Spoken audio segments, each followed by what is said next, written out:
Learning Target 3 is focused around these ideas of where the elements came from, specifically during the Big Bang. So you had a couple sections to read. Remember, your reading is connected up to the title here. So by clicking on that, you get access to the information to help you answer these questions. And in class, we kind of summarize them with three big headings or points, and we wrote those together down in our additional information. We also spent some time labeling this picture. So this is the idea of fusion that happens in stars, and it happens when two elements combine, and as those elements combine, they create two things. One, brand new elements, and two, a whole lot of energy, right? Huge amounts of energy. And so we see that happening in stars. So in this particular example, we see two atoms of hydrogen combining through fusion. And we know those are hydrogen particles because they both have one proton. Remember, protons make up what atom you're looking at. So one proton is defined as a hydrogen atom, and as those two combine and create this helium atom, we now see it has two protons because it's the two nuclei actually mushing together into one new thing. So it's important to remind ourselves that those new elements that form because of fusion also have more mass than the original element they started as. So fusion creates two things: huge amounts of energy and more massive elements. And again, this is what's happening within stars. So the initial elements that we came across in the reading were things like we see here: hydrogen and helium. And the third one we read about was lithium. And these are all the original elements because of their size. They're so small. As soon as protons existed, hydrogen existed, because that was all that hydrogen needs, is just a proton. Once hydrogen protons, gravity started pulling them together, even though they're teeny tiny, just single particles, they still have a gravitational pull working them towards each other, and when fusion began, the next elements followed right along. And so we can see a little bit of fusion happening here in this interactive, where the two atoms collide together, they fuse, and they become a new, heavier element and send another single neutron on its way. So here's the additional information that we added together at the bottom of part 1, is that every single element that exists today came from the beginning, from the Big Bang. And again, that's because of how small they are. So here's our periodic table right after the Big Bang. These are the smallest particles that can exist. Hydrogen with just one proton. So these were the elements that kick-started everything.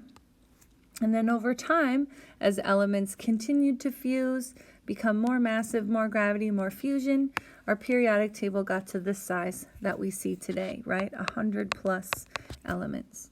But it's still interesting that when we look at the breakdown of the universe, a majority of the universe is still consisting of hydrogen and helium. A very small percent, around 1%, is all those other more massive elements. So again, started out as these because of how small they are. As soon as the particle existed, helium existed, and fusion built up the other particles. So where did the bigger particles come from?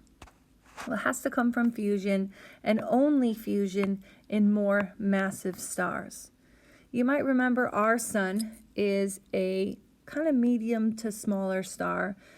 It only can fuse, at least right now in its life cycle, hydrogen into helium. It will advance later in its life cycle, but it would never get to as big as this star is, all the way up to iron. And this particular star is a star 25 the mass of our sun. So those more massive elements can only be created through fusion in massive stars where there's enough gravity and pressure within the star to do fusion of that capacity. So we have to keep that in mind, that those more massive elements come from very massive stars. And finally, we did a little recap of the Big Bang. That's the theory where it's discussed what it was like when the universe began. And this is our third bullet point that we recorded in our additional information section. But the idea is that everything started in this teeny tiny singularity, a very small point. So everything that we see today was compacted into this teeny tiny state, and at some point in time, it started to expand and release energy enough to generate those basic particles and those basic elements. And it's still expanding today, 14 billion years later. And as it expands, it's important to remember that it's just the space in between the objects that's expanding, right? In this little analogy of raisin bread here, it's not the individual particles or the raisins that are expanding, right? Earth isn't expanding, Milky Way isn't getting bigger, but the space between all the objects is getting bigger, and so everything is just moving further and further apart. So knowing that information, take a look back at your learning target,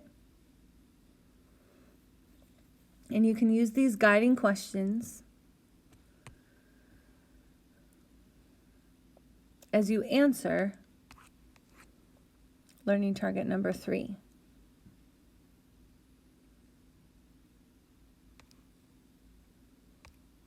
Somewhere, I'm so sorry. Here it is. Okay, so learning target 3, we're thinking about what was fusion like during the Big Bang, or when the Big Bang happened.